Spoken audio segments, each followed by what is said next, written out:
All right, welcome to the Sturgis Council Chambers. Tonight, December 2nd, I'll call this meeting to order at 6:30. First item on our agenda is approval of the agenda. I'll motion to approve, but I would like to move item 10, executive session, to after approval of the claims, which is item number 8, and before reports. Okay, we've got a first to approve the agenda with a move of the executive session to just before the reports. Is there a second? Second by Jim. All those in favor of approving the agenda under this motion indicate by stating yes. Yes. Those opposed, no. Please stand and join me in reciting the pledge. I pledge allegiance to the flag of the United States of America and to the republic for which it stands, one nation, under God, indivisible, with liberty and justice for all.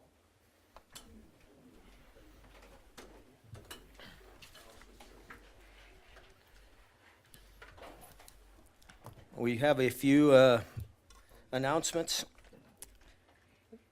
Tomorrow, December 3rd, is the day of giving, and we've got a fundraiser going on with baked goods.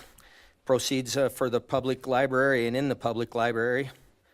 I guess some of the proceeds also benefit the crisis shelter. Thursday, December 5th is the city tree lighting at Harley-Davidson Rally Point, 6 p.m. Friday, December 6th is the Sturgis Parade of Lights at 6 p.m.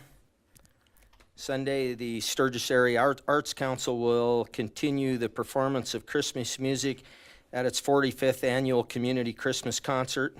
That'll be at 2 p.m. at the Community Center Theater. That's again Sunday the 8th.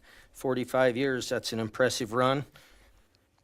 And through December 10th, the Shop Downtown Sturgis win prizes, the Downtown Sturgis Foundation 7th Annual Holiday Giveaway, bringing in purchases made through the 1st of November and ending on the 10th of December. So please support our local businesses.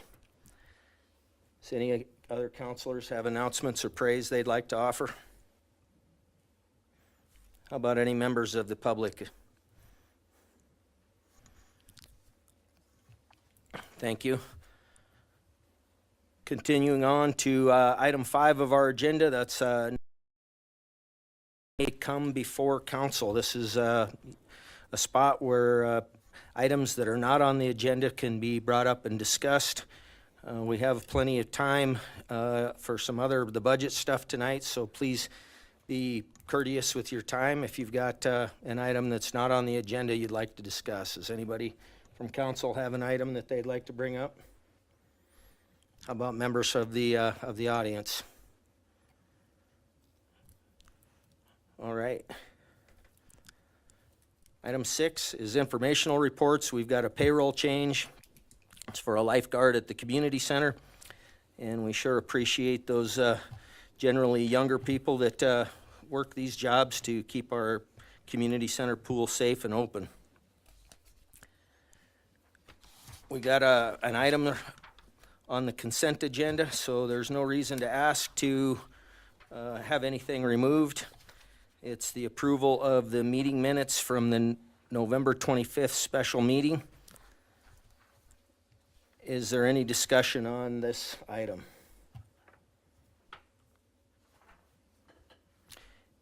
Hearing no discussion, is there anything from the public that they want to discuss on the November 25th special meeting? We need a motion to approve these minutes from the November 25th meeting. Is somebody willing to make that motion? I'll make that motion. I'll second. We got a first by Jim, a second by Nick to approve the minutes from the November 25th special meeting. Mayor, if it will. It says the 18th and the 25th. Did I miss? It's on 2 pages? Sorry. Yeah, we've got 2 sets of meetings there. Does your motion still stand for 2 sets? Yep. All those in favor of approving both the November 18th and November 25th meeting minutes indicate by stating yes. Yes. Those opposed, no. Item 8.1 is claims. Does anybody have any questions or concerns about the claims? Anybody from the public? Yeah, Bonnie, would you come up to the microphone, please? I just have a couple of questions.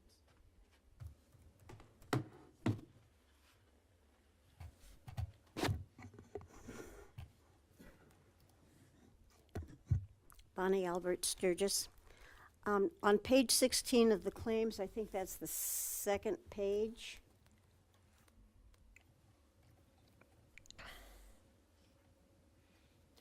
I had a question about, I'm looking at the Double Star computing charges, and they're like 1, 2, 3, 4, 5 on the same day for, it comes up to a couple $1,000s.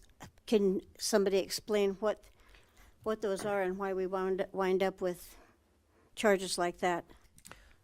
Sure, Bonnie. Double Star Computing is the city's IT contractor. That company's had that contract for a number of years. While I haven't seen every one of these invoices, the help tickets are the work that they do for the various departments. And the last item on there, the $1,600 piece, was a replacement of a battery in a very important UPS, uninterruptible power supply. Yeah, that would make sense. I didn't quite get the 5 claims on the same day for a total of almost $2,000. Well, that's the actual invoice date. I don't know if that's the exact service date. Oh, okay. Okay. And then I just want to understand what the library ADA operator is. Geez, I can help on that one as well. So the paddles that we have on some of the exterior doors, when you touch the handicap button, the door gets assisted open.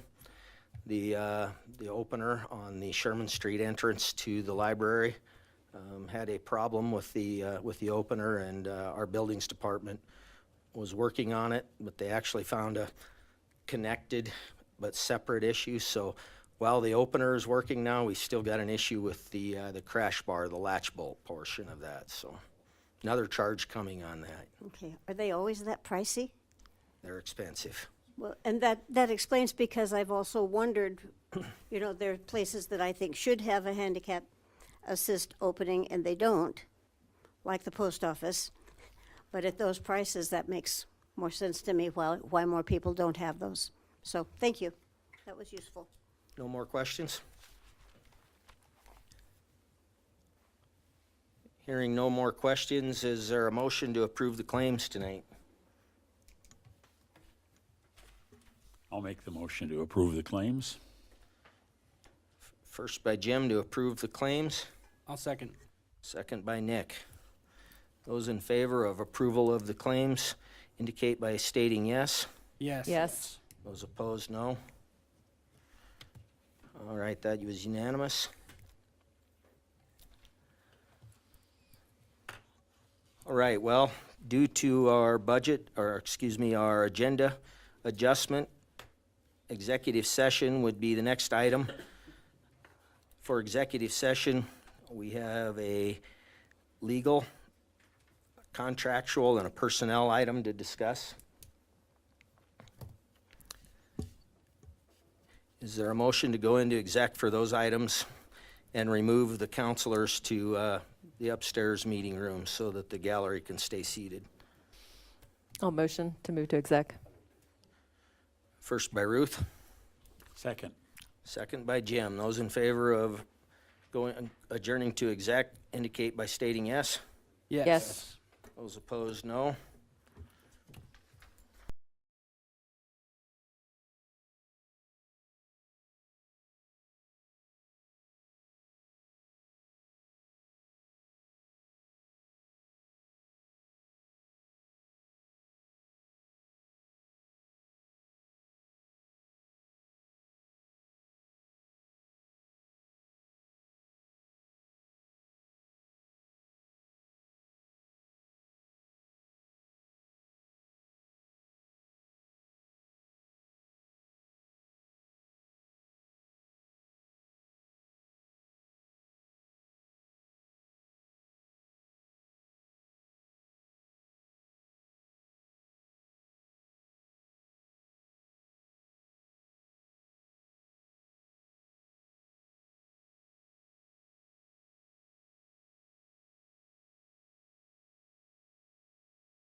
Still waiting on Nick. Okay. It is live. Whenever you want to start. Oh, perfect. Thank you.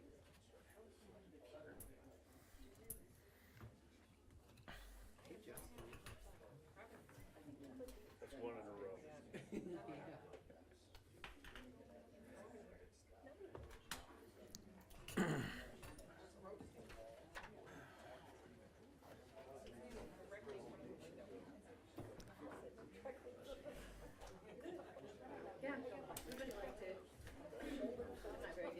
All right, we're back from executive session. I'd look for a motion to return to normal session. I make that motion. And I'll second. First to return to normal session by Nick, second by Jim. All those in favor indicate by stating yes. Yes. Yes. Yeah, motion carried. Thank you. Next on our agenda is a discussion of the 2025 proposed budget. This is a budget that we developed over the last 3.5 weeks. I appreciate all the effort that was put in. It definitely shows the dedication of not just council, but members of staff when they had more than a 12-hour day the day before Thanksgiving, and it was 7:30 Wednesday, and they were still working. So appreciate this. There's a lot of this that came forward. Hopefully, there's some level of appreciation of the amount of data we've shared. This is the first time that we've taken a stab at this. It follows the ordinance that was adopted by the city council back in July that spells out how our budget should appear. And let's get started. The budget started with the fact that our revenue has not been reconciled. Our annual report from 2023 indicated that we had some revenue reconciliation to complete. That spread into the 2024 year. We've hired a third-party CPA, Casey Peterson and Associates, and they've been working a little bit through the month of November, but when we signed in with them, we were hoping that they could get things done in November, but they said that they wouldn't really be able to get started until late November or early December. So we're hoping that we see some cash reserves that come out of this once we get everything divided into the right bucket, if you will. But that led us to have no cash applied within this budget. So we've used just our knowns, and we used the trends that were from there were knowns. We did not go too far into what might be or what could be or any of those sorts of things. A couple of highlights in this budget, and we'll go through the individuals, but our 2024 approved budget was $11.32 million.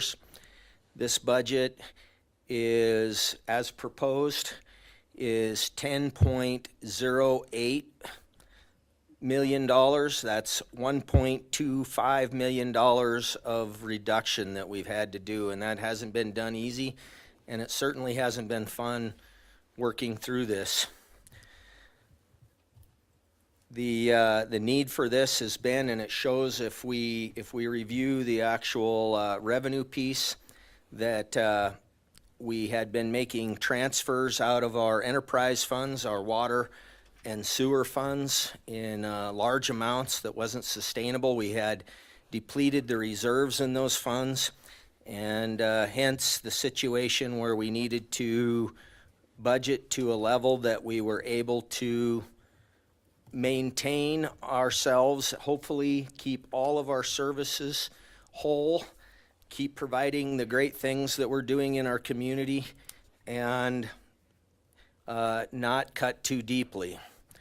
It's been unfortunate that this budget includes the reduction of 5 full-time staff, and in some cases, the staff has done different things, but any of them that have not made adjustments have the ability to apply for other positions within the city. That's part of our union contract, is our internal team gets a first crack at it, and so there's certainly openings within the city, and maybe some of those actually fit some of those individuals. One of the items that is included in this, and it's it's part of one of the first pages before this introduction, is the organizational chart, and that was a piece that came out of the budget. That organizational chart was placed to try and build a resilient team. If there's anything we've learned out in the last 18 months, is that we struggled with leadership when we lost an individual. And we wanted to make sure that we had a team that was in the right position so that we could keep going. If we had somebody get sick or ill, or take another position, or something worse, we had some resiliency. So what you see there is the finance department goes without too much discussion. I mean, that's accounting, utility payments, municipal elections, vendor licensing, and contract administration. Our public works director covers the majority of our operations items, and that's engineering, which we'll talk about engineering later, but that's primarily contracted. That was one of our staff reductions. Parks and cemetery, streets, sanitation, water, wastewater, buildings and facilities, planning and permitting, and airport. Under our public safety umbrella, we've got, of course, the police, the fire and ambulance, animal shelter, emergency management, and code enforcement. And then we have some pieces that come up to be direct reports to our city administrator, which that position closes for applications. I mean, we'll still keep accepting, but we'll start interviewing and weighing through these pieces. And those are direct reports to the administrator or the mayor and council as we go through. Please note that within this organizational chart, we have all of our existing committees and boards, but 2 proposed new committees. And I guess as far as new committees to talk about proposing, they're new for since 2007, but prior to 2007, we had a public safety committee and we had an ordinance committee, and I would intend to bring those back to get more input and consensus as we build through those. Any questions on the organizational chart before we move to the revenue? Thank you.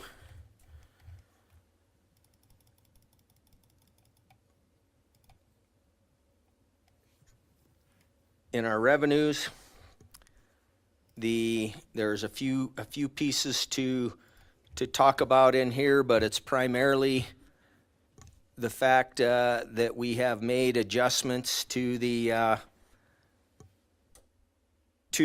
revenues collections, pointing out that council action in late September was that we would take max tax Max tax was the maximum amount that was allowed by state law, which is 3% plus growth. And that meant that in 2024, our property tax collection in the city of Sturgis was $2.916 million. This year, our property tax collection number is $3.131 million. And if you recall that there was a motion and council passed that the amount over and above the 2024 amount was to be used for contingency. And as we go forward with this budget, you'll see that I believe is $131,000. We've actually got a contingency fund of $198,000 set aside, which out of a $10 million budget isn't a whole lot, but we have some. We did get to a balanced budget. Other areas to discuss within the revenue is our operating transfers in. We are transferring $230,000 out of the liquor store fund this year. We had transferred $417,000. Did I say $230 or $230,000? Sorry if I made that mistake in stating that. $230,000 transfer out of the liquor store.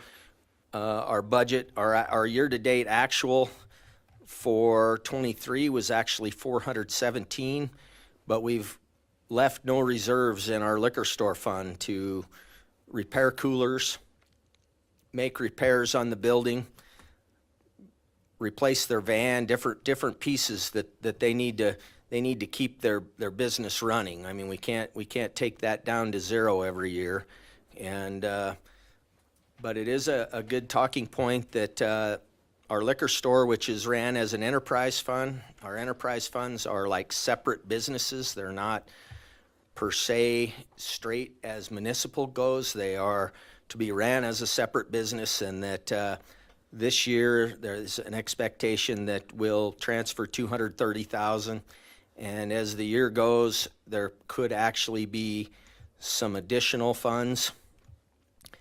Other operating transfers in is equipment replacement. We have a payment on a motor grader that is $70,183.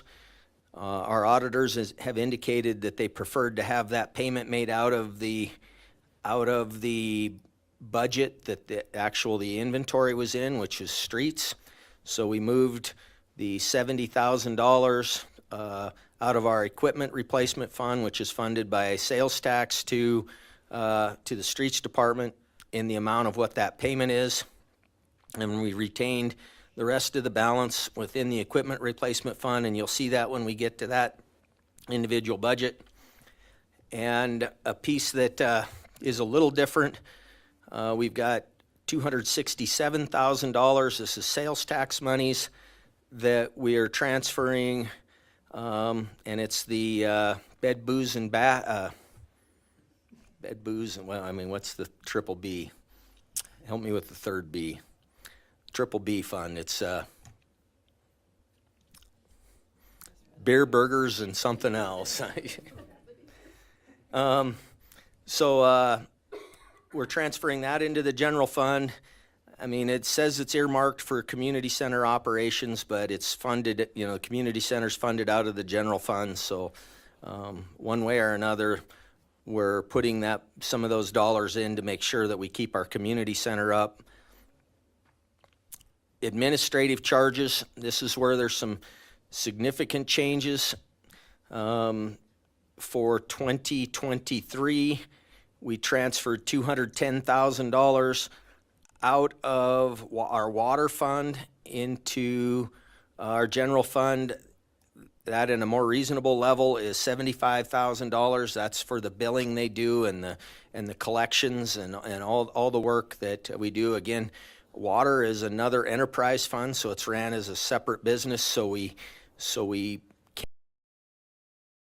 those two things together. So that's a significant reduction. But part of the reasoning for that is we did not have a large reserve in that. We really didn't have much reserve at all. And in wastewater, this is our sewer. We did a transfer of $352,000 in 2023, and this year we're transferring $50,000. And in sanitation, our garbage services, $214,000 is what we did in '23, and because of the same situation where we don't have reserves to replace garbage trucks and do those things, as part of that enterprise fund, that's at $75,000. Finally, you'll see at the bottom, I said earlier, the piece on cash on hand, you'll see that we've got a zero in that because we don't know what we have for cash on hand. So we did not apply anything. That will come when our auditing is completed. Continuing on to our first budget. The team that worked on the process, we've been without any human resource support for some time. We have just shy of 90, well, a little less if this budget is approved, but full-time staff, and nearly that many, actually a few more part-time staff as you go through everything that we do throughout the year. Human Resources Department is important to make sure that we're onboarding and offboarding properly, and that we're moving forward effectively and not ending up in lawsuits and those sorts of things. So it was deemed as an important piece to fund. You'll notice on that we've only got it funded for 6/10 of the year. We assumed that we would not be able to hire that position for a while. It would probably take 3 months to go through the advertisement, the selection, and actually get somebody here working. And on one level, that was a benefit because in association with this budget, I'm proposing that we do a wage and compensation study. We've gone through, if you've been following our budget meetings, you've seen that we've had a few budget contracts that the council has, union contracts that the council has voted to not accept. And one of the issues that we need to make sure that we're clear on is that we're 100% on our job descriptions. We've got lingering items that follow from our election where we went from employing a city manager to not employing a city manager, and many of our job descriptions reference that. We've got some job descriptions that are not exactly spelled out to the current duties of that position, and we haven't had an updated wage classification for an extended period of time. So there's an idea that would fit very well into trying to get moving forward. For reference, that amount is equal to a 0.5% cost of living adjustment for the entire staff.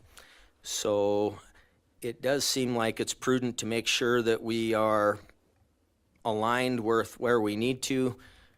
There's been some quotes received, and a company that has done work in both Spearfish and Rapid City, Mitchell, Watertown, and so forth, has come up with what appears to be a good plan, and I hope the council will follow through with approving the funding to be able to do that wage and compensation study, because I believe it's important to the future of our community. And so going beyond human resources, you'll see that that was a $128,000 budget, $126,000 in '23, $126,000 in '24, and is $99,000 this year.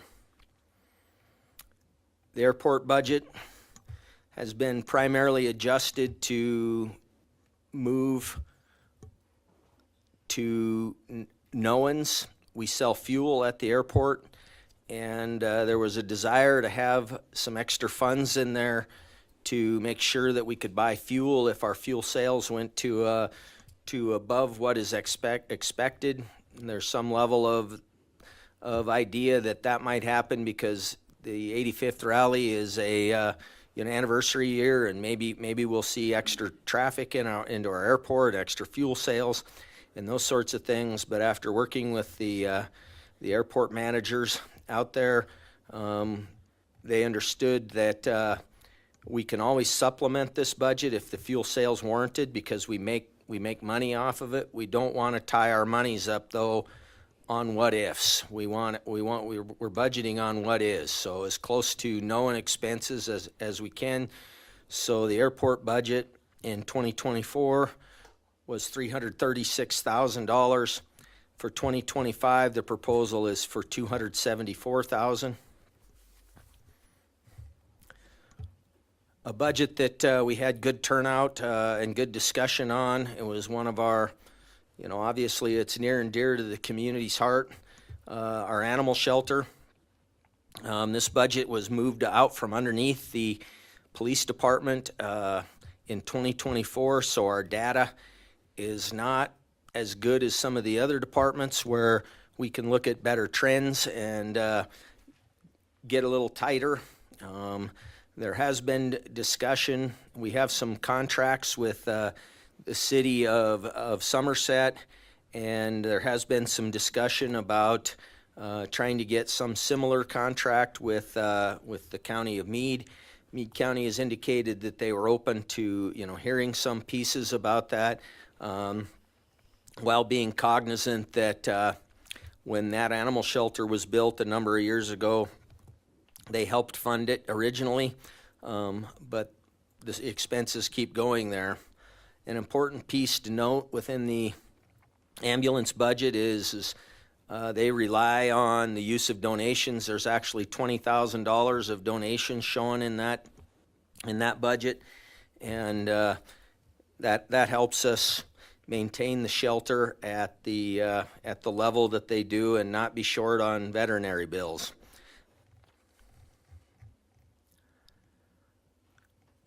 Our legal budget has seen massive adjustments for 2025. We had 2 full-time staff in the legal department in 2024, resulting in a budget of $259,976, so $260,000. The budget brought forward today for 2025 includes $110,000 for contract services. We haven't been there. We've got an RFP out. Those RFPs are due Wednesday afternoon of this week, so we hope at our next special meeting we have some discussion on that next Monday.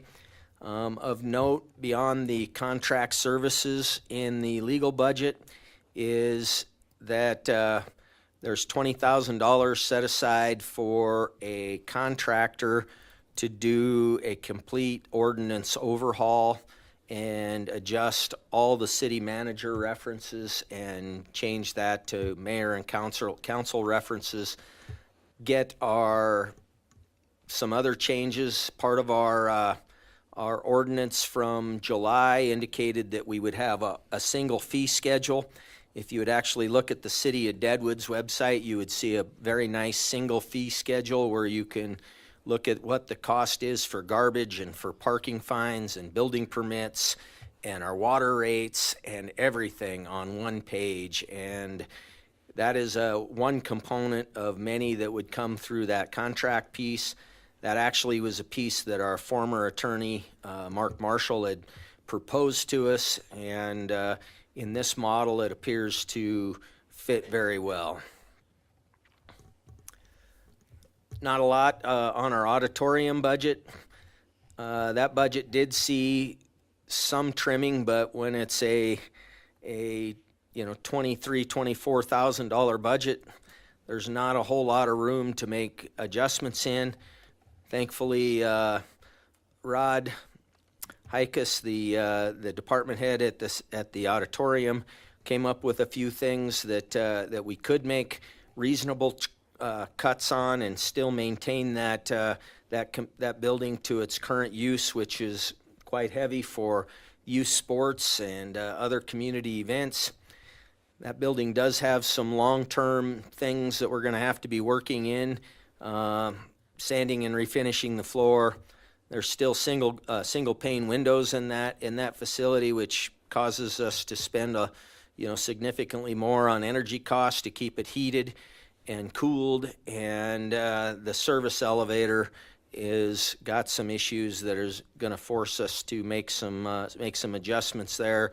And you might wonder, it's only a single-story building, but there's a whole lot of stuff stored in the basement. That's where all the tables and all the items like that are stored. So the elevator is a piece of what we need to plan for long-term, but obviously not part of this 25 budget. Buildings budget is a fairly new budget as well. It was first brought forward in 2024. We're working to try and get it more inclusive. It started where it was primarily just the community center, but we have a need for building maintenance on many buildings and long-term planning to go with that. We've got some roofs that are in bad shape. The community center roof was hailed out. We actually received some monies for that, and we've never done the repairs on it because in some cases the depreciation has left us in a position where we have to put cash into it. So with that, the buildings team has thought that we could continue to keep a Band-Aid on some of this, but we don't just have the community center building. We've got the fire hall roof is in bad shape. We've got some facility repairs that we're behind on, but unfortunately we were not able to fund those through this year's budget. But by building reserves and proper planning, we're going to get there. The building budget was $239,000. It actually went up to $272,000 in this proposal, $272,000, and the reason is, if you would navigate to the utilities portion, they've taken on a larger portion of the utilities. The custodial services are all underneath this now. Excuse me, it's under their oversight. We've got a separate custodial. I misspoke there. But that is a big portion of the increased costs that we have, and that is these migrated utilities. Cemetery budget. Obviously, we want the cemetery to look as good as we can and honor those that we have there. We have worked, the Public Works Director worked very, very hard to pull that budget into a line. That budget was $130,000 in 2024. It's $102,000 this year, or for 25, and they have some new services that they're bringing forward, and that's in the form of a scatter garden in order to do two things: help meet the end of life wishes that people have migrated to more than permanent burial, but still be able to provide a registry where that in the future, family can at least find the location to come visit their family members, and to potentially extend the life of our Bear Butte Cemetery that is quite full. Our city administrator budget includes not just the city administrator, which the city council had set the wage on. You'll notice that the budgeted wage is slightly higher than the maximum wage that the council voted on. The reason for that is we currently do not have a vehicle for a city administrator to use. A vehicle stipend is taxable, so that was added to the wage, and so that's a $5,000 annual stipend. We have the ability to make adjustments to that, but if there's questions about why that number is different than what council voted on, that's the reason. Also, please see that we've got an administrative services half-time person that's there. Historically, the city has always used a part-time person to support that position. I believe that is important, that they have the help that they need. And through adjustment elsewhere and some of the reductions, we were able to absorb that position half-time there. And when we get to mayor and council, you'll see that the other half of that position is listed under mayor and council. And the bottom line of the city administrator budget in 2024 was $255,000. That number is $247,000, and primarily that's because of the wage adjustments that we've have to do. We've been running in 24 on the transition team model, and if we can hire the city administrator position, we'll have the professional level leadership that we need to continue moving this community forward and maintain the rest of the staff support that's needed to go along with that. So you see that there is some changes in that, primarily under the wages and benefits side of things. Next budget is our community center budget. Rod has worked pretty hard there using our building support people. They've been able to eliminate some service contracts.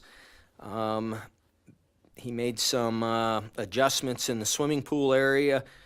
We were staffing lifeguards at a level that he felt that he could safely make adjustments to during working hours or school hours. They don't have as many people, but understanding that during holidays in the summer, we still needed to staff up because the pool sees additional use there, and through some adjustments in that and elimination of service contracts on some of the equipment that's inside the exercise equipment, that the maintenance can be completed through the in-house building maintenance staff, that adjusting the community center budget from $590,000 to $532,000 would not cut too deeply and still be able to allow the service level that they're used to providing there. Custodial budget. City has 3 full-time custodians. They've asked for, and it was actually budgeted for, a 4th position in 2024. We weren't able to fund that. We have not funded that in 2025. It does make for a push because we have 3 custodians cleaning a lot of square footages of our facilities, but they're a solid team and they're keeping up on that. And there's an indication that they feel that they can hold that level of service and stick with the 3 people. Obviously, that's dependent on staying full staff of 3. There was an increase in supplies, which comes from the normal cleaning supplies that they use day to day. We did have to actually double that number. Well, not double it, but double it over our expenditure year to date. And so what that does is it brings our 2024 budget for custodial down from $241,000 to $188,000. And with the hope that the 3 custodians can still keep up with the workload. Dispatch is a shared expense that the city has with the County of Meade and the other communities, the cities of Faith and Somerset. Those amounts are set by the county commissioners. The county commissioners take all of the 911 funds that they're received within their service area, use it to pay down dispatch costs first, and then the expenses that are left are prorated based on the number of calls for service. Obviously, Sturgis has more calls for service than Faith and Somerset. I believe we pay right at 40% of what's left of that. That number is 175,000, but even so, there has been a small projected decrease in that from 182,000 to 175,000. So I know the county commissioners are currently evaluating making some adjustments or new hires to help with staffing and overtime. So that might actually change a little bit, but that's part of the reason that we try and build in some reserve funds, some contingency funds, so that we can make those adjustments on the fly. But again, not have those dollars specifically tied up in a budget, sticking to as close to what is and pulling out any what ifs is super important. Engineering department is a department that lost a full-time staff member. That was not funded, that was funded previously. The Public Works Director has indicated that contract engineering will work on that. We struggled actually to hire a South Dakota licensed engineer. The engineering person that we've been using has been able to review plans but not stamp them. And through this reduction, that budget went from 191,000 to 64,500. And again, those are tough decisions for downsizing. That person's last day with the city is on Friday, and they've moved on to a different position with a private company. Finance office budget summary. I want to point out in this that there was an error made. We pushed through this very, very quickly. Well, not very quickly, but we pushed through it when we were coming into Thanksgiving here, because that's when we finally got our numbers. That we worked all through the Thanksgiving weekend, and there was an error made within the budget for the finance office. If you look at salaries and wages, what happened was the finance officer was put in there 2 times. Row number 1 and row number 3. So after making the adjustment on that budget is readjusted to $437,000 from the 541. So apologize for the error, but when we make a motion, if we get a motion on that, we got to recognize the error that was on that has been corrected. Also, there's a staff member that was part of our rally and events department that through reassignment will be working within the finance office to help fill the load that they have and fill a position that they did not have within their budget in 2020. I mean, it hasn't been filled in 2024. It's been a part-time. They've been working over there now for a few months, and it's working out very well. Fire department budget. Scott Lensengraff, our fire chief, came before us, presented a budget, talked about the struggles they have. Certainly, they're always dealing with firefighting equipment and training, and some of their equipment is very expensive. In the process of working through trying to come up with a balanced budget, the fire chief has figured out a way to train the trainer, to provide his training by doing more in-house trainings and training his some of his staff to be able to further train the rest of his fire department, and through planning on replacement of bunker gear, has been able to look at when that bunker gear actually expires. It has a life. He's been able to make some adjustments within that bunker gear replacement, and then there's some testing of the air packs that happens on a specific 5-year schedule, and he tightened up his planning for that to when it fits into when it actually needs it. And so the fire department was able to make adjustments within their budget from the amount budgeted in 2024 of $194,000 to $170,000. Still maintaining the same level of service.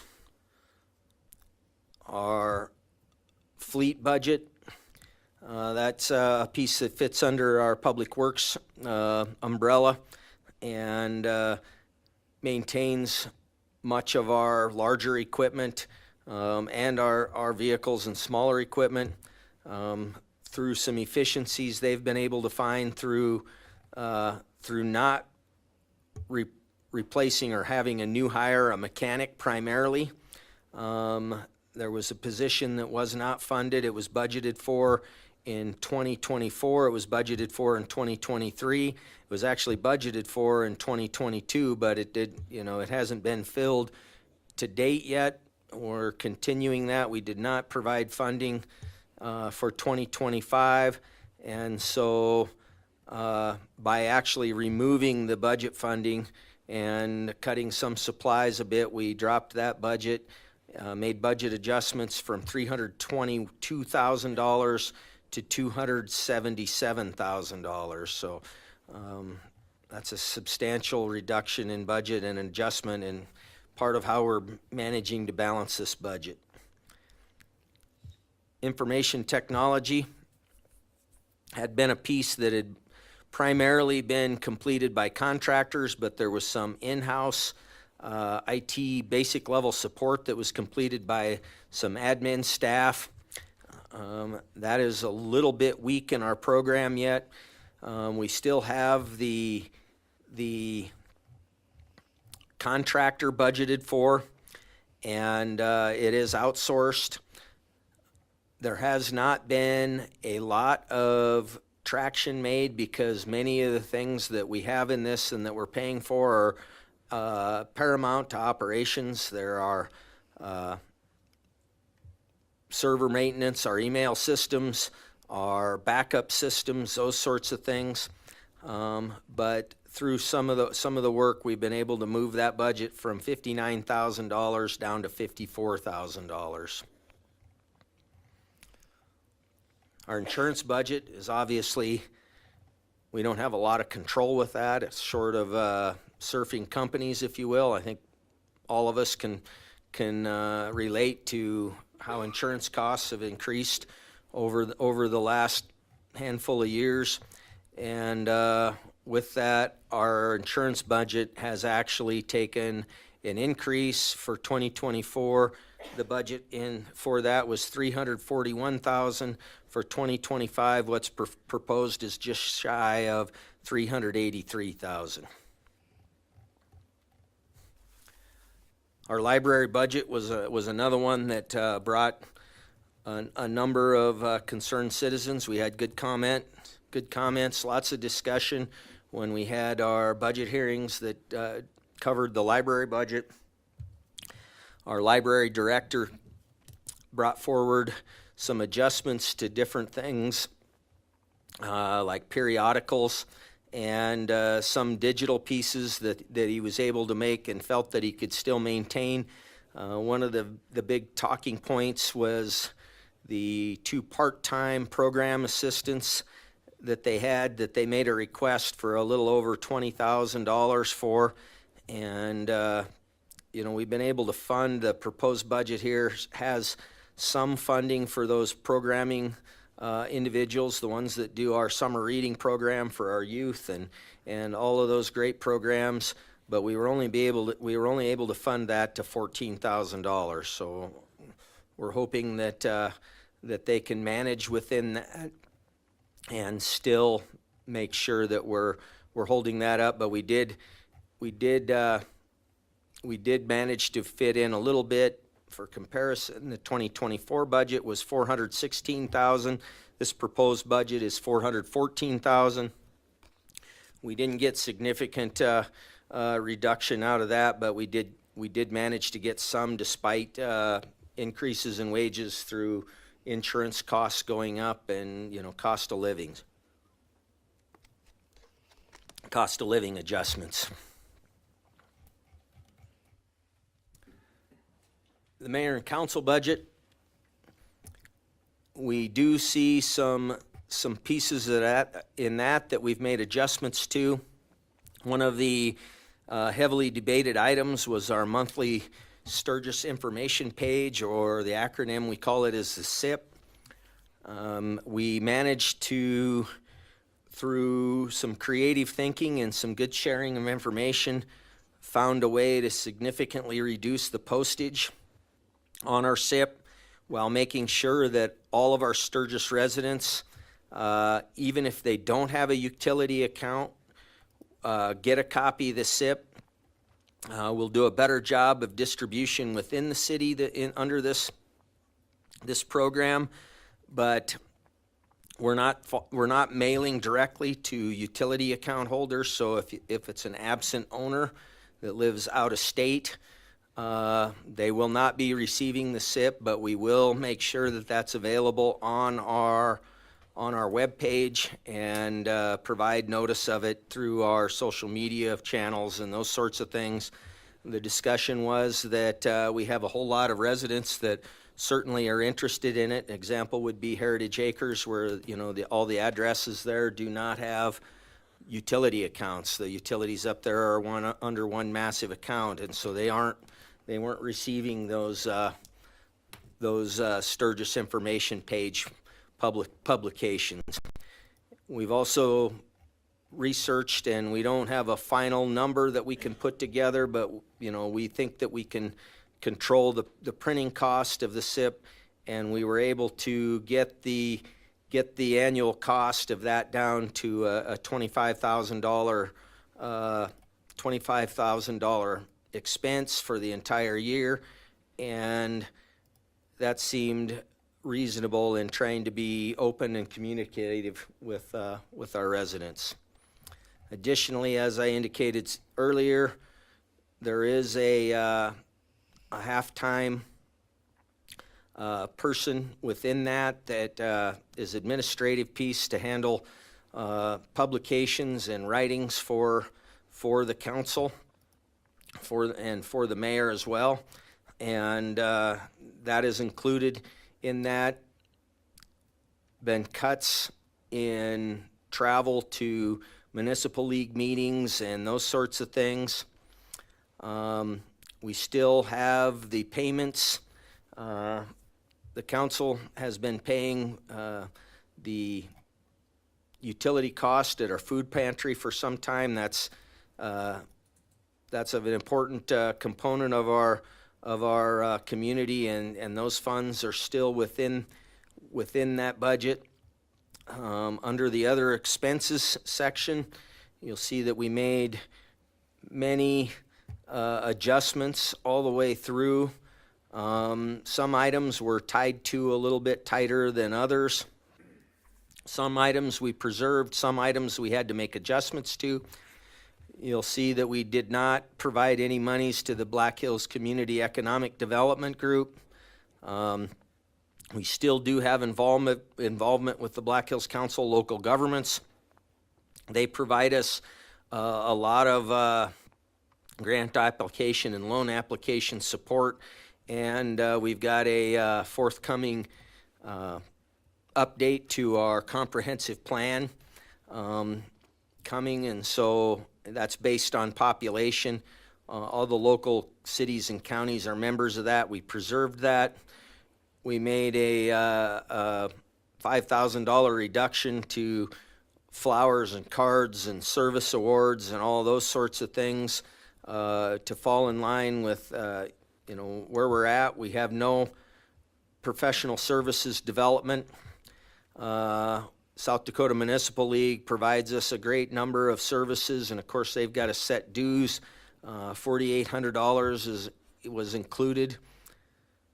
Sturgis Transportation is another item that is important for many in our community that aren't able to travel, that don't have vehicles. There's a $14,000 funding stipend in that, and that tracks with what we've been doing historically. And the Sturgis Arts Council, I received a note from them, and they were open to doing what they could to help keep the budget in line, and part of that was kind of a mantra that goes through with some of our other partners. Took a 1/3 cut, so we went from $3,500 to $2,250, and hope they keep providing the music programs past the 45 years that we have this year. You do see that on this version that we have here, it shows a $95,000 contingency. Again, that was adjusted because of the error that we had in the the double tap in the finance office. So after making the correction to address that, the contingency fund is now $198,674 on a $10 million budget. That's not a lot of contingency, but at least we have some. Hopefully, when we reconcile our cash, we find out that we have adequate cash to carry us through the first months of 2025. That'll be, once we get a budget passed, we got to really be paying attention to this cash reconciliation, because we don't have those paydays in the first parts of the year until property tax and sales tax comes in, and our payroll comes every 2 weeks, and I hope we see adequate monies. But again, we've got this contingency fund, but we got to remember that this is a budget. This isn't cash. Until the cash comes in, we can't make expenditures.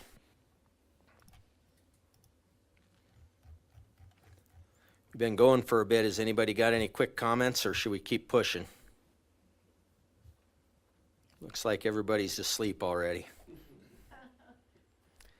Parks Department. Our Parks Department handles a whole lot of duties within our community. We actually have a lot of park space that we maintain, and they take on a lot of other items. In an earlier version of the proposed budget, we had some of the utilities and whatnot from Rally Point and some of the maintenance from Rally Point into a separate budget. We moved those items, the utilities and whatnot, to within the parks budget under a separate line item. We'll keep track of those things, but Public Works Director thought that they could handle that and keep that together. They've been doing the actual maintenance on it for a while, and we've given them at least some monies to do some maintenance there. We've got some long-term maintenance that we're going to have to do down there. That facility is now, what is it, about 10 years old? 9? Some of the painting is starting to fade a little bit, and so there's going to have to be some painting done down there and some other maintenance that we haven't fit in, but we need to be cognizant of that going forward. Police budget has seen some of the similar adjustments that many of the other ones have gone through their planning of training. They are able to cut some of their training costs. They partner with other agencies. They have their own people that are trained up. They've been able to still maintain their accreditation and provide it at a lower cost through managing some of their gear replacement, like the bulletproof vests and whatnot have service lives. Through managing some of those pieces, they've been able to pull some things together, and in some cases there's some outright delayed purchases. One police cruiser has been removed for 2024 in order to help pull us together and make sure that we can get through. Now, our police department, in some cases, it's hard to cut some of the overtime expenses. It's hard to fit some of the other pieces in, but the police department budget in 2024 was $2.42 million. In 2025, it is $2.35 million. So our chief of police has definitely been working to try and do his part to balance the budget for the entire community, and plans to do so without cutting any services. Planning and permitting budget has some reallocation of staff. We had an admin that has been with us for a whole lot of years, 33 years, that has some duties that will fit quite well. That person to the Public Works Department to fill the gap left behind when the person that was working in Public Works came over and became our finance officer. And so with that adjustment, we were able to zero that out in this particular budget. There is a new hire in there. It was a position that was full through most of 2024. The person that was in that position chose employment outside of the city and left a month ago or so. So those positions are funded. We've made some small adjustments to overtime, the amount of fuel used, and some pieces like that. And we ended up with a budget bottom line that went from $323,000 in '24 to $286,000 in the '25 proposed budget. Rally and events. I think there's plenty of people here to talk about this tonight. This is a budget that has undergone significant adjustments with the goals of reducing expenses, enhancing community events, increasing revenue, and strengthening partnerships. In recent years, revenue has consistently outpaced the rising cost of department operations, prompting a strategic redirection and refinement of efforts. As part of this, substantial staffing reductions have been implemented, including the elimination of 3 FTE positions, 1 vacant position that will not be filled, 1 position eliminated with option for the staff member to apply for other city openings, and 1 position transferred to another department. While these changes are substantial, they are designed to streamline operations while ensuring continued support for key community events. And to kind of talk about how some of that can be accomplished without some of this staff is by leveraging 2 different contract sources.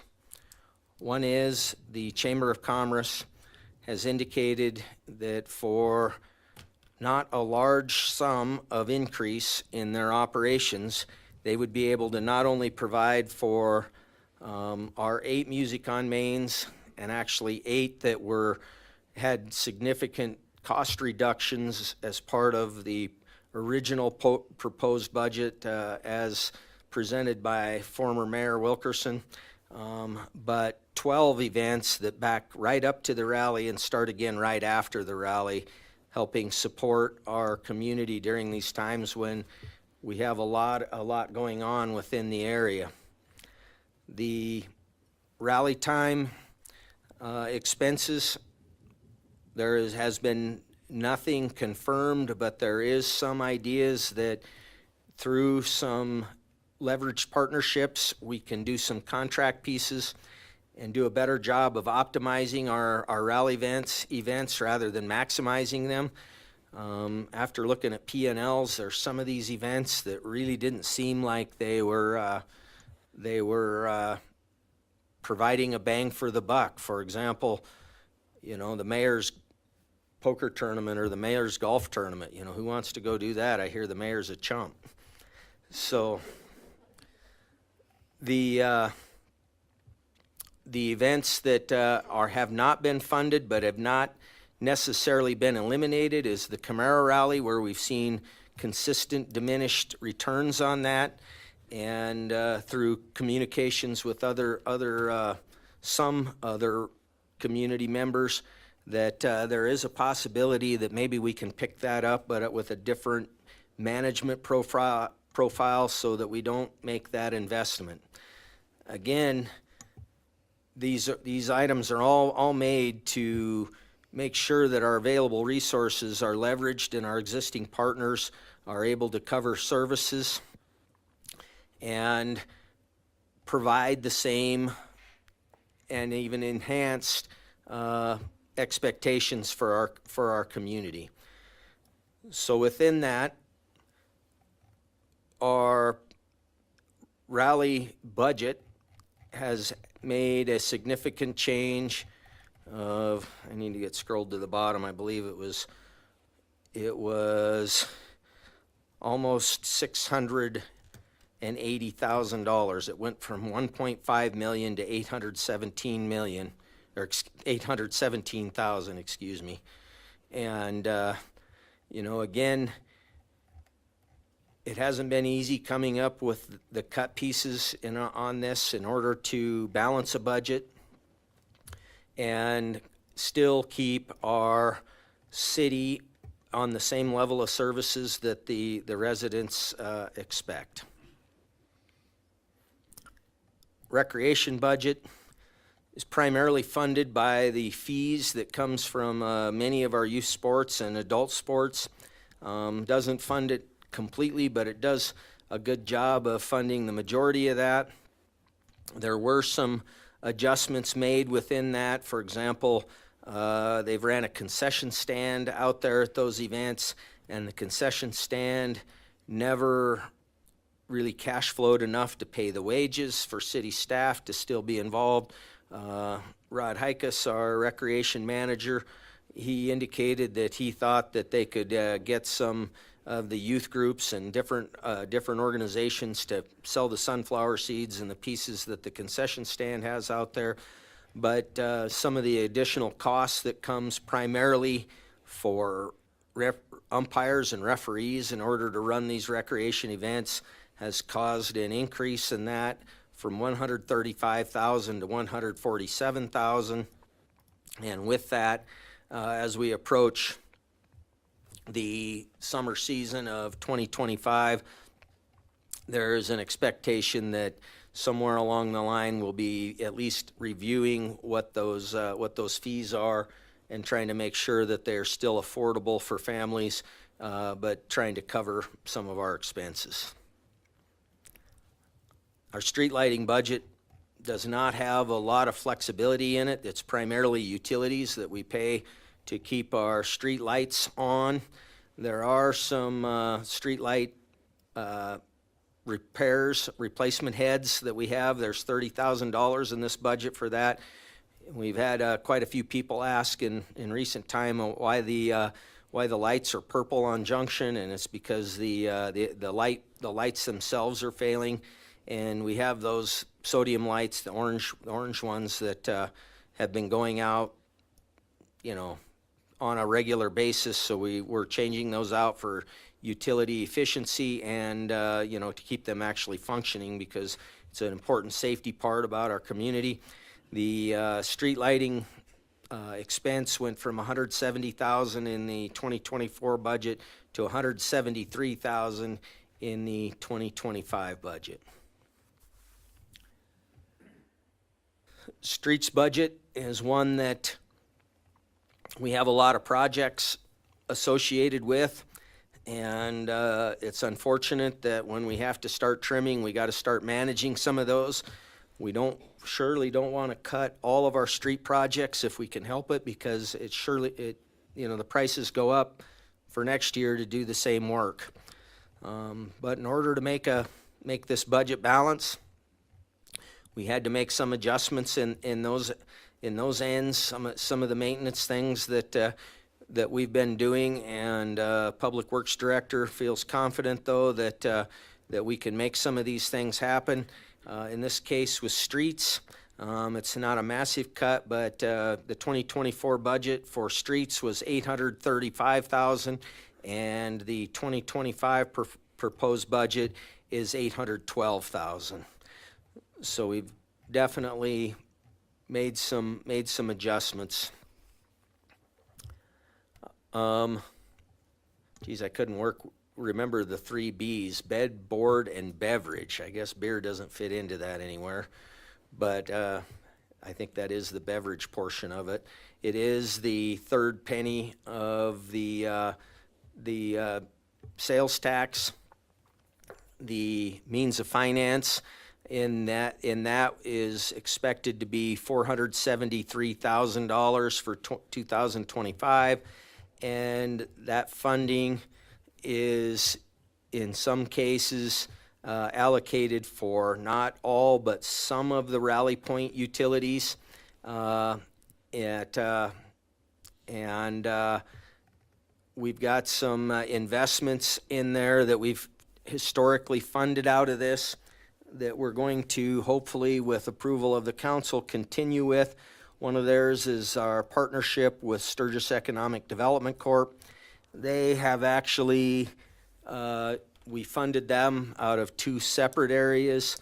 They've graciously allowed us to make our proposal to them for 1/3 less funding, but at the same time ask them to do more. And what we're asking them to do more on is, we started an initiative in the spring to try and get some development and TIF processes put together. Not that they're making the decisions for city council, but they define and develop a process with which development can happen, and that people interested in development have a checklist, if you will, that can help move that forward.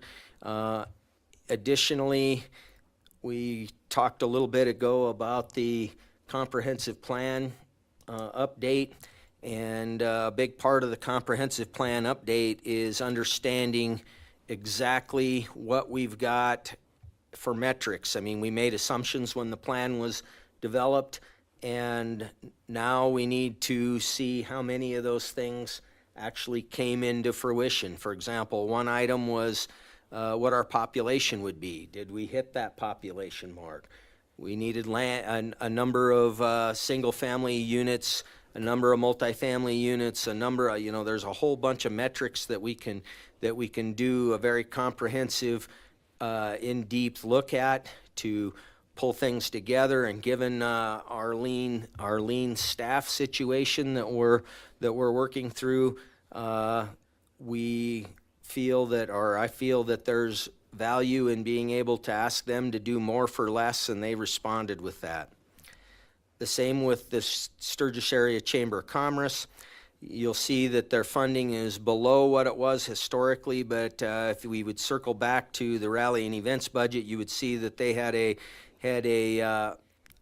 piece that was in there as well, in order to make them whole, to be able to manage not just what they've been doing for the community, but to include these 12 Music on Main events. One reduction that we had was there was historically $20,000 given to event funding. We made the adjustment down on that for being able to provide these small event grants down to $10,000. They've actually been doing good with those funds and managing them very well. The chamber's been administrating that for the community, but it does look like on their actual spend that they can manage with the smaller number. We do have some monies in there that we have to pay for our city-owned property downtown that is within the bid districts. So there's $5,000 that frontages of city-owned property, Rally Point, and the lot that's by the old Weimers there that is within our business improvement district, and we're, by the way that those are set up, we are not exempt from those fees. We did include funding for the city's annual fireworks show. Fireworks can be kind of controversial on lots of people, but it really seems to be quite an event that the community enjoys. And we weren't able to add any additional monies to that. So, you know, if we'd approve it, hopefully we can still continue with a event that makes things operational. We've got a number in here that's a transfer to the general fund. It says it's for community center operations. Again, we transfer to the general fund and then budget for the community center separate out of that. And so at the bottom line, all of the monies for the sales tax projected to come in has been allocated, the $473,000. Capital improvements is a piece that is also funded through sales tax. Our anticipated 2025 budget for capital improvements is $2,360,000. And we do have some additional funds that comes into our capital improvements. It's what comes in through our Rally Point land leases and naming rights, and some stormwater capital projects from the state. Brings our total capital improvement funding to $2.7 million. And as we go down through the expenditures expected to be use this allocation for 2025, there was a project that was and these projects were all previously ratified by the council as part of a capital improvement plan.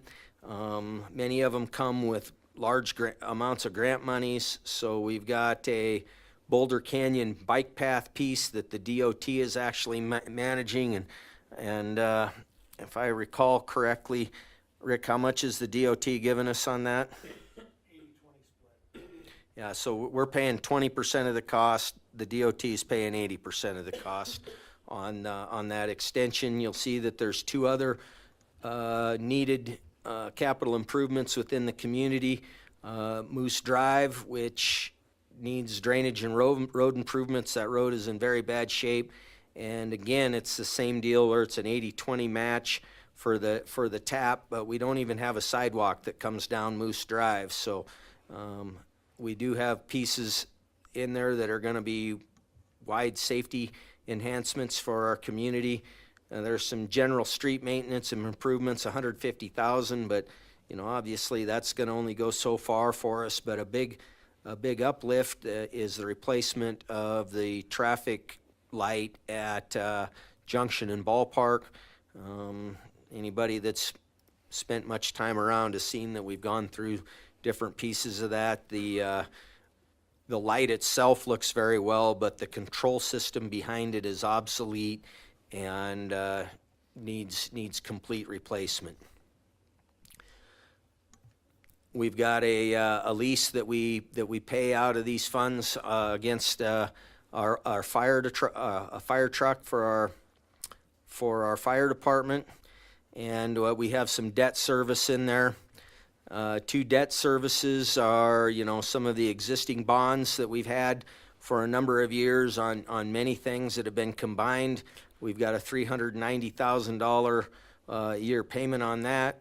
We've got a $214,000 payment for the annual payments on our Public Works campus. And in the last 18 months, the city entered into a drawdown line of credit with First Interstate Bank that was to be used for several capital improvement projects. We've made some payments against that. We still have a loan balance of nearly $2 million on that line of credit. And in 2025, we stopped just paying only payments on that, and we actually have to start paying the interest and principal. So those are quarterly payments. We have to pay 2 quarterly interest-only payments and 2 quarterly interest and principal payments on that. And that total amount for 2025 is $336,000. There's some hope that we can make some adjustments on that going forward, but that's what we've got for right now. So that's a total of $2.497 million of capital improvements in the community, funded primarily by sales tax. The Business Improvement District is the downtown bid. That's a piece that in years past we mixed monies that came off of the special assessments down within the bid district and put sales tax monies into it.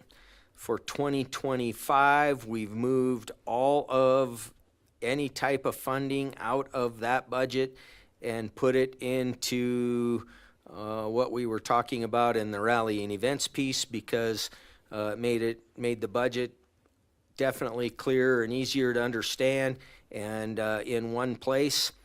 So the only items that are in this budget at this point are the special assessment monies that are from the businesses that are in that district, and they have an official bid board. So we become a pass-through for that, to where that $75,500 that they collect is passed on to that group, and they use it for downtown promotion purposes. If I'm not mistaken, and not to step on their ability, they are talking about trying to use some of their capacity to do more towards the Camaro rally. We've got a hotel occupancy tax that it adds up to $83,000, and through their match on that, they've got multiple pieces that they're working on. The state marketing co-op matched at $40,000, South Dakota Vacation Guide, and an annual stipend to the Sturgis Soccer Association of $10,000 through the year 2023 as part of it. And they keep $28,000 unallocated so that they can provide that as grants to other sources. And maybe I misspoke on that it was actually, that's what the source of the Camaro Rally monies was going to be. Not a lot to talk about within our revolving loan fund. We haven't given any new loans, and you'll see that we've still got the $16,000 that's interest on the loans that we have right now, but beyond that, there's no new loans expected. Our equipment replacement fund is a piece that we've made some transfers over time out of for this year. Our means of finance is 10% of the second penny of sales tax allocated to equipment replacement for 2025. That's expected to be $262,000. So far, we've allocated $70,183, and that was for the motor grader payment in the streets department. And so you'll see that as a transfer out to the streets budget in order to pay that annual payment for the leases. The lease. Tax increment financing is just what the expected collections are on the increment, over the base after the enhancements are made. This covers the many TIFs that we have in the community and indicates what the means of finance and expenditures are. You'll see that the means of finance match the expenditures because what comes in is used to pay off those notes. Some of that actually comes back to us and is shown in our revenue as in a collection because some of these TIFs are self-funded.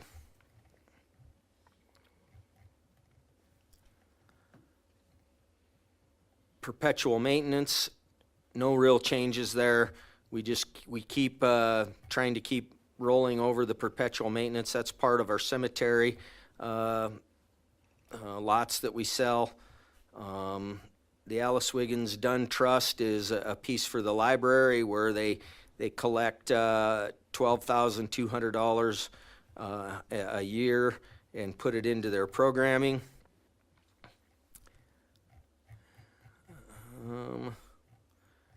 Liquor store. We talked about 200, what was it, 208,000, 280,000, $230,000 that we're transferring out of liquor store into the city's general fund in order to support. That's ran again as a separate business, and this budget reflects the staffing that's required, the expenditures that we make on snacks and the items that we sell there, the alcohol and beer products, and basically the total liquor store expenses for 1 year is $3.5 million, and our revenue off of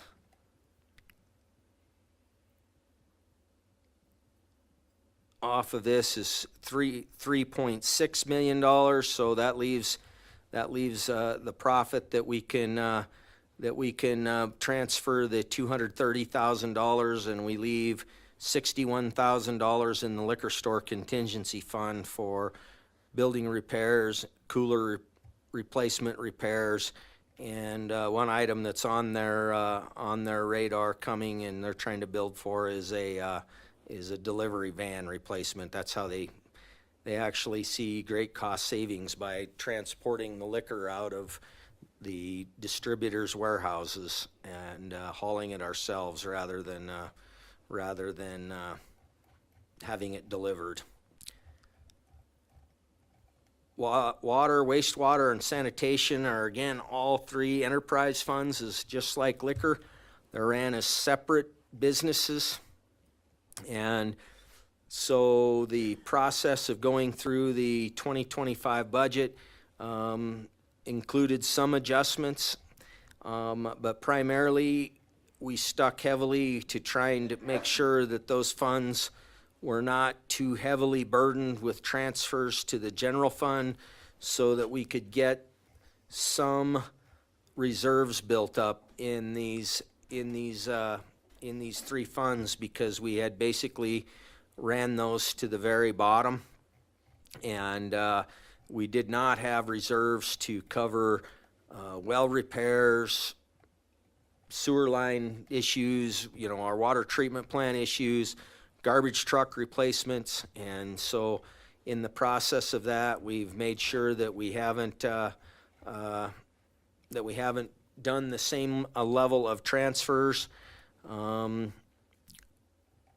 in getting through. If the budget holds, let me make sure the wastewater budget at the end of the year should conceivably have $48,000 worth of cash reserves, which for wastewater, there's some escrow for our wastewater treatment plant that I think every, what is it, Rick, 15 years or 20 years, the membranes, that's $1.5 million maintenance item, and so we need to be escrowing some monies to make sure that we're handling those.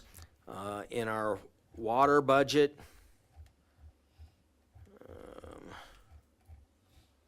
why am I not seeing within the water fund, after expenses,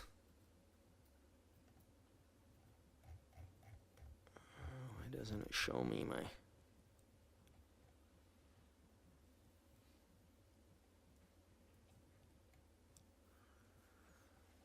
I'm gonna have to circle back. We left some reserves in there, but I don't know, it must have got clicked off on what I'm looking at. We didn't leave a tremendous amount of money in there for reserves. Sanitation is the same, and after the bills are all paid, there's expected to be an escrow of $200,000 to start working towards a new garbage truck, which is a $300,000 investment. And we've had quite a lot of issues with our garbage trucks. We had one that nearly got totaled. Here we're waiting on it. So sanitation services is one of the things that we need to be planning for, making a fairly large expense in the short term. The last budget that we have to go over tonight is ambulance. It was another budget that we had lots of participation in the discussion at the budget hearing. Working with the ambulance director and some of the staff, we've been able to come up with some ways that they've been able to participate in the adjustments of their budgets in order to help with the overall budget situation. And through their savings, we are anticipating a $160,000 transfer from the general fund to the ambulance budget. It is a enterprise fund and is supposed to operate independently, but due to the amount of runs that are non-billable and the collections piece that goes with ambulance, it's tough to be a standalone fund. And some of the ways they've been able to manage some of their expenses is leveraging some additional contracts, some additional revenue with Meade County. They've had the ambulance services had a contract with Meade County to do jail medical work for a number of years, and it looks like they can bring on a potential of another $28,000 worth of revenue by doing the blood draws for various arrestees rather than taking that to a different level of contract. They've brought forward some plans to do just like what the fire department and the police department has, where they do a stronger position of training the trainer and having those people bring forward the training to the rest of the team. And they have also come up with some other cost-saving ideas to cut some of their bedding expenses and track some of their inventories. But I think the biggest piece to talk about is through a discussion with their entire team, their leadership was able to determine and be confident that they can get their entire crew involved in doing some adjustments to their billing and collection process, leading to some better revenue returns on that. So the big adjustments in that, we actually did go up in uniforms. Obviously, a department that is a division of the city of Sturgis, even though it's an enterprise fund, needs to be properly outfitted. And after the $160,000 cash infusion from the city's general fund, it leaves them with a projected revenue of about $16,000 unexpended. So we're hoping that they can stay on track with that and provide that vital service for the community and the area that's outside. I mean, our ambulance covers through contract some of our rural ambulance district, and that's a fee that and a separate contract. We've got contracts that extend into Lawrence County that are up for renegotiation, and so there's a a desire to try and get that to match the funding level that we get from the rest of the county residents through the rural ambulance. And so I think there's some great possibilities, and I'm really happy that that team was able to come up with some ways to be able to participate in this. Again, this entire budget has not been an easy process, and I think one of the mantras that you can pick out of this is there hasn't been a single department that has really felt some piece of this adjustment, and this budget as proposed leaves us with just shy of $200,000 of contingency fund. So with that, and so I can quit talking for a minute, is there any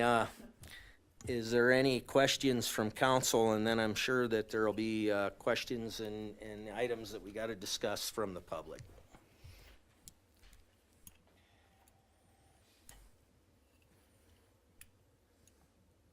No? All right, how about budgetary, first reading budget questions from the public? I'm gonna give you a break, just to give you a break.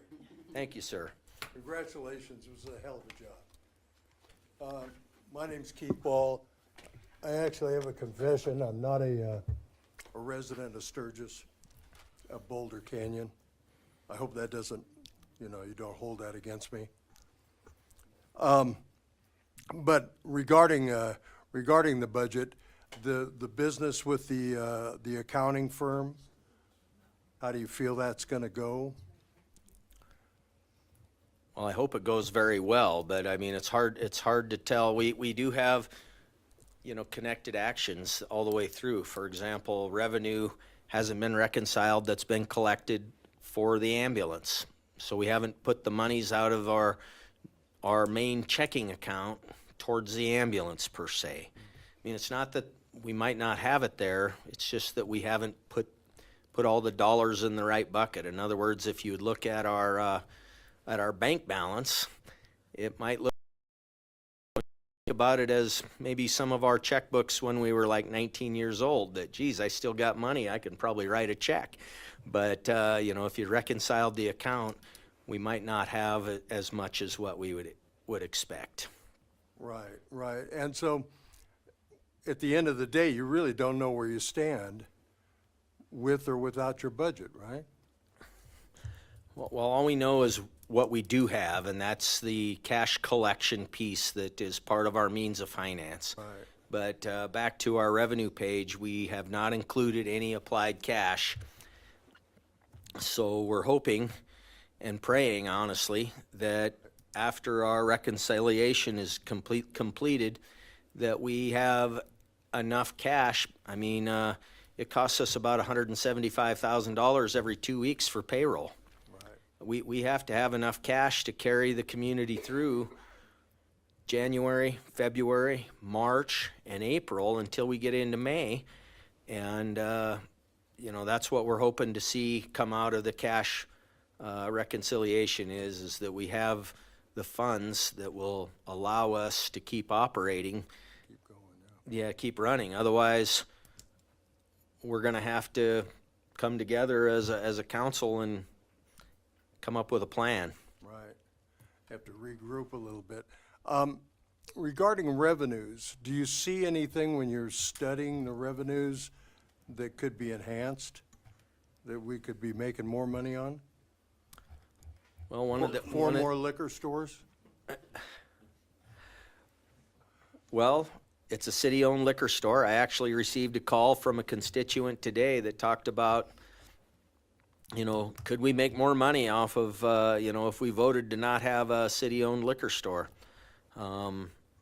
It'd be hard. I mean, we're transferring quite a lot of money, so if we were only getting property tax and sales tax and the liquor store licensing piece off of it, I don't think we would come up to getting the same amount of revenue that we're pulling out of that. But I mean, he certainly had the right to ask the question, and me personally, I don't think that would be the case.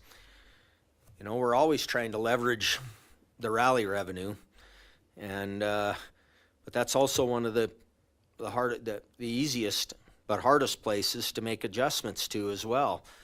If the revenue is not coming in, and, you know, we've seen some flattening of some of that, if you know, if that trend continues, you know, we might not be done making adjustments. We're hoping that, being it's the 85th anniversary, that anniversary year, we can see some increased revenues. We just heard a piece from our partners about AFT, our flat track race. Well, you know, they reported we didn't make any money in our first round, but that wasn't necessarily unanticipated. That you know, an increased effort, and of course they've got some other initiatives that they've recently announced. So you know, we're hoping to see some revenue growth in those areas. That could be exciting. Could be exciting. Anything else that we could work on to enhance our revenue? Well, you know, one of the items that I didn't cover as we went through is that our utility rates are enterprise funds. You know, we talked about saving monies and making those. Well, those enterprise funds came with a 3% increase on residential and a 5% increase on commercial accounts in order to get that means of finance to where it is. And so, well, that's not an increase that we can really hang on as far as our general fund, because we need those important utility accounts to be self-sustaining and have adequate reserves. You know, there has had to be some adjustments in order to keep up with inflation and whatnot in those pieces. We pay a lot of electricity and diesel fuel and all the things to make that happen. You know, there's actually been discussion, and, you know, how far can we go? We took max tax. We have cut, not deeply, but we've cut where we can to try and make things go. You know, what more fees can we generate? I mean, can we charge more for use of our picnic shelters down in the park? Certainly. Will it be popular? Probably not. You know, we set a fee for Rally Point some time back, and it seems like we've systematically waived that fee because every use has been community oriented and nonprofit and very important, and, you know, those sorts of things. So, you know, as we go forward, I think there are possibilities to talk about, you know, other fee structures, but do they fit? Our rally vendor fee, have we addressed that for a number of years? Well, do we raise that fee up and risk driving vendors away and having less total vendors? Or, I mean, there's a cause and effect to all of that is what I'm trying to share. Sure. Well, and new developments? Is that economic development? Well, we've got, I haven't been made aware of any new developments. We have some that are in the queue.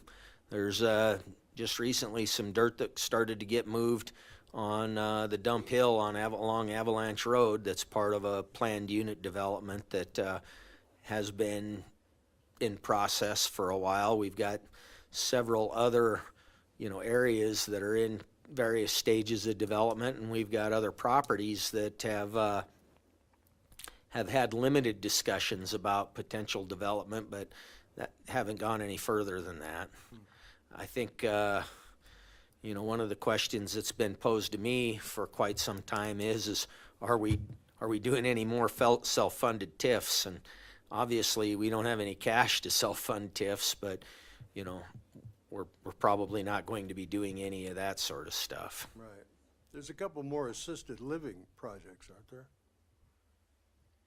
And there's some additional construction that was part of the TIF up at the Dolan Creek, some twin homes and some garages up there that, you know, we've had a heavy lift over the last month here to get this budget put together. You know, one of the items, you know, about making sure that our revenues meeting anticipated growth is looking at all those existing TIFs and making sure that each one of them is paying off as was anticipated. You know, the one there might not be hitting its value marks, but, you know, we don't really know yet. Well, thank you. I appreciate your time. Thank you. I didn't mean to make you talk more. Yeah, well, you let me have a drink, thank you. Right, yeah, exactly. Anyone else?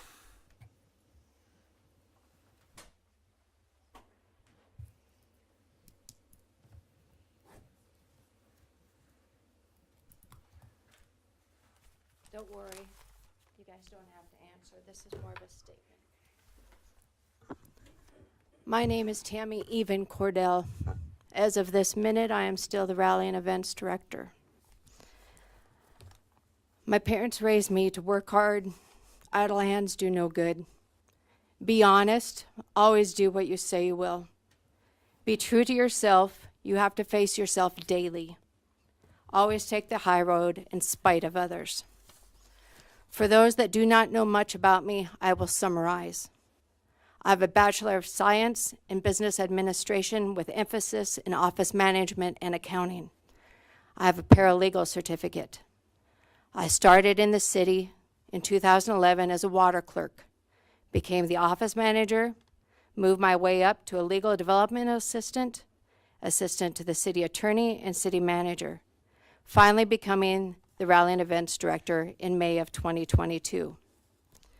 Throughout my years here, I have assisted almost every department within the city, including the police department under Jim Bush and the ambulance, doing whatever they needed to help them while completing my own duties. I worked through COVID when most of the people got time off. I developed programs to assist our community, Sturgis Strong, the Good Deeds Program, and the Sturgis Hometown Market. During that rally, I took over 100 death threats for the city manager and the council people. Some of them I still have nightmares over. In May of 22, I started as the rally director. Unfortunately, almost no plans were in place for any of the summer events or the rally. There was no staff, so we created a new team and pulled off all the events. My department has consistently came in way under budget every year, saving enough to help other departments who were way over budget. While I don't agree with deleting the rally department, I can understand the need for savings. What I don't understand is why not one person up there came and talked to me and asked what my plans were for any of the events, what I could change, or if I was willing to do any other job for the city. When I got the call from Kevin and Jim Saturday afternoon at 3:24 p.m., I was shocked and in disbelief that years of hard work and dedication ended with a 90-day termination notice, of which I have to use my earned vacation time. When I asked both Jim and Kevin about other jobs, specifically one just vacated for a job I used to help with, I was told I wasn't qualified and it wasn't an option. I have sacrificed my personal time for this community and city. I have put in long hours, working nights, holidays, and weekends to try and make a difference and better this community of Sturgis, which I believe in. I would like to thank everyone who has supported and assisted me throughout the years. Every person can make a difference. I hope in some way I have helped some of you. Thank you for your time.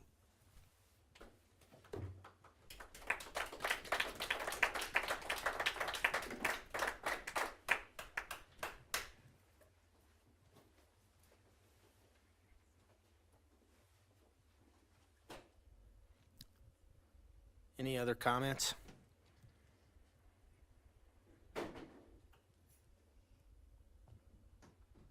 Bonnie?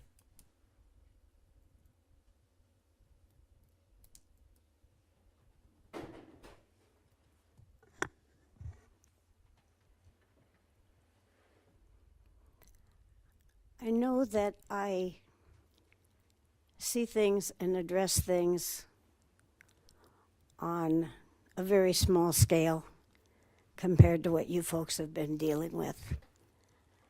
And I can't tell you how many times I've thought of the challenge that you faced, the exhaustion,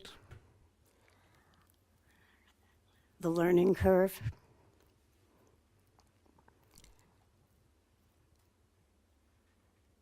And I think it goes without saying how much that is appreciated in the community,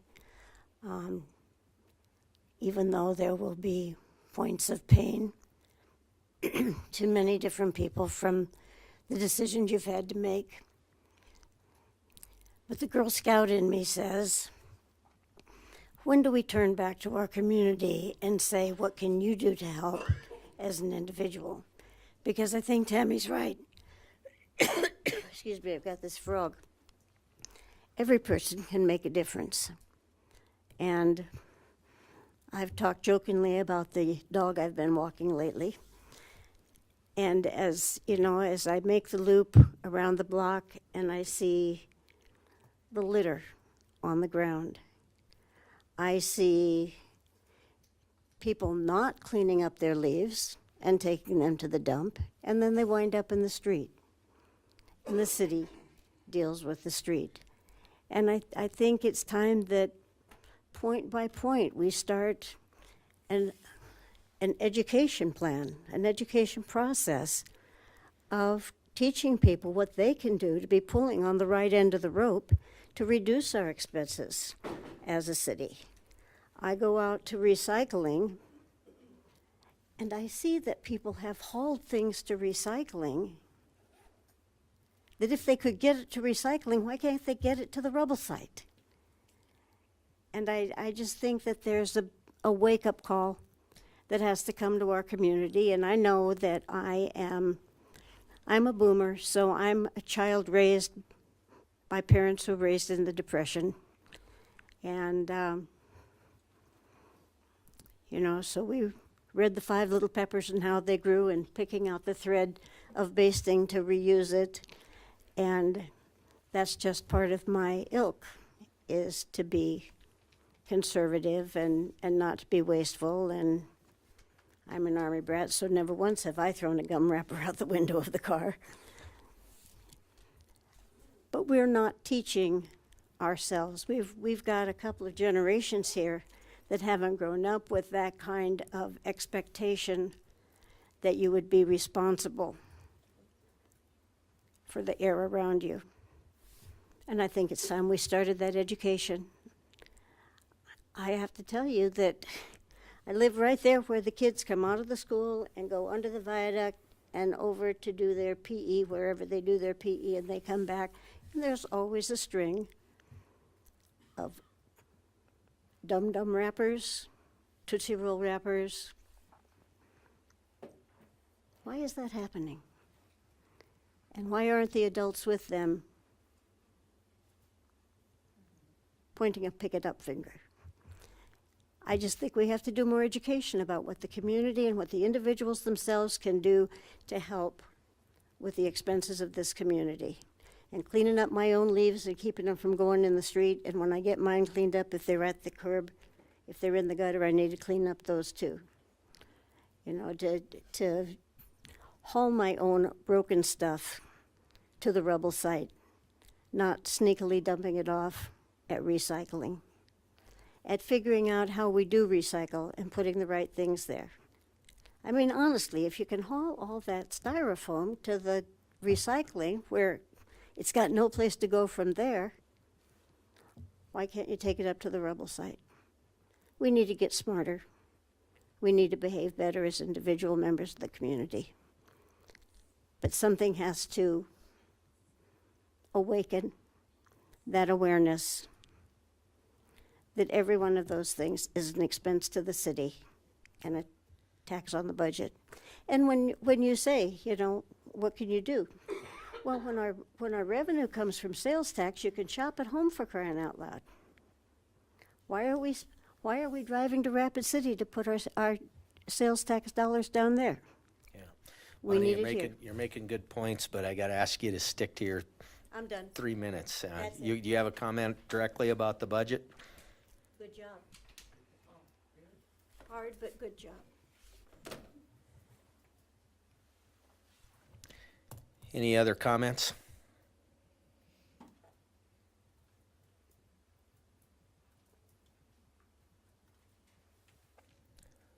Nothing from the council? I'm just curious, Mayor, what Tammy had mentioned. She had asked about another position in the city. Do you know what position she was referring to? Specifically, she asked about a GIS-related position in the planning department. And the response was, if you can review the job description and if you feel you can qualify, or the department head feels you're a fit, there's certainly an opportunity. There's also other opportunities for employment. We have several other openings and projected openings in 2025.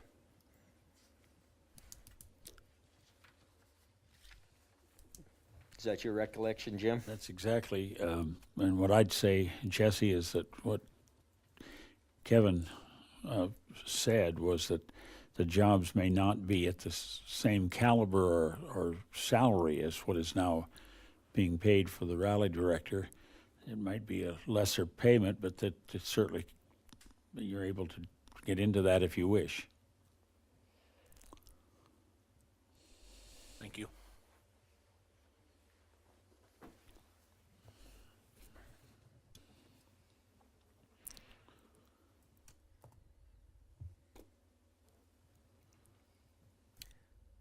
Any other questions from the council?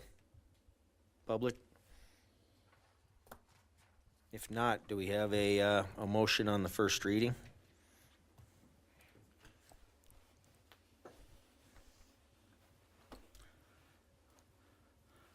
I would make a motion that with the exception of that's already been noted as, and Ruth, did you write that down? Yes, I Thank- think there's two adjustments to what was published. One is on the finance piece, removing item number 3 under 4110, the double entry for the finance officer position. And then the other one I wrote down was mayor and council 42910. The contingency fund should read 198,674. And with those exceptions, I would make a motion that we approve this reading. First by Jim with the 2 corrections, I'll second. a second by Ruth. Real quick, I did have one more question. I'm sorry. Could you pull your mic closer,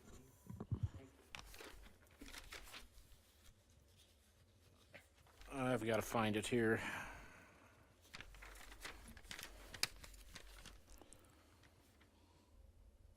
Under the fire department, can you pull that up? And I didn't have time to do the quick math, and maybe it's just the way it's presented. But it looked like the line item that totaled 4,250 was coming up for me on 2 separate pages. Let me see. Can you say it again, Jesse? You're looking for what? Under the fire department, I've got 2 pages of fire, so is it on this page? no.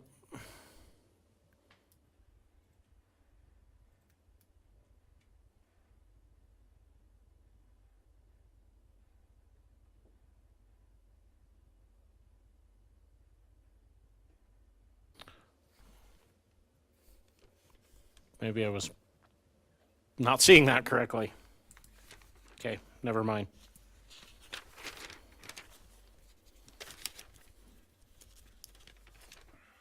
You want to minute to look? Yeah, just give me 1 second, if you would. Sorry. Is it? Oh, I'm sure it was, but.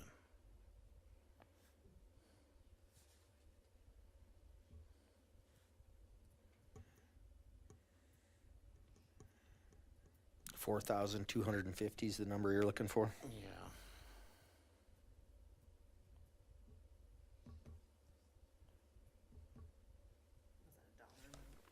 Mhm.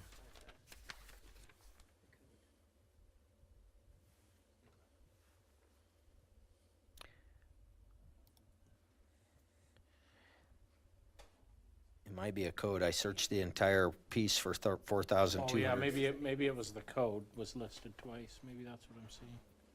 4250, can you go up, Deb?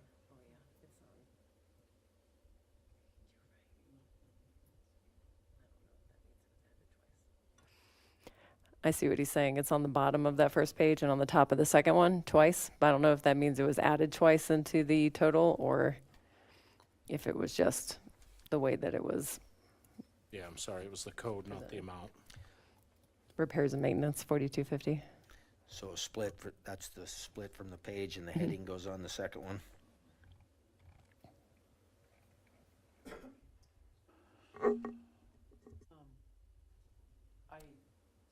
From what you see online, this one, I went through the whole thing again because the, numbers were so pixelated, and so maybe it dropped, when I put this one on tonight.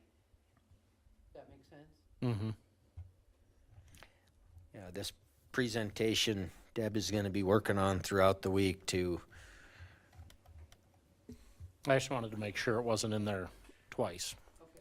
I didn't have time to do the quick math to get the total, but.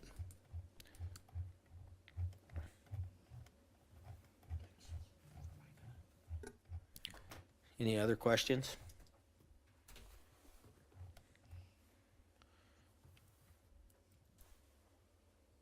All right, we'll call the question. We'll make this a roll call vote. I'll start with you, Tony. With reluctant, I have to say yes, because in the whole budget process, I didn't want to lose people. And with our time frame of budgeting, and we need to have this done by the first of the year, I'll have to say yes, but with a comment next year, let's start this in May, so we don't run into this problem, hopefully, in the future. So my answer is yes. Jesse? I will be in agreement with Tony on that, yes. Ruth? Yes. I'm a yes. Jim?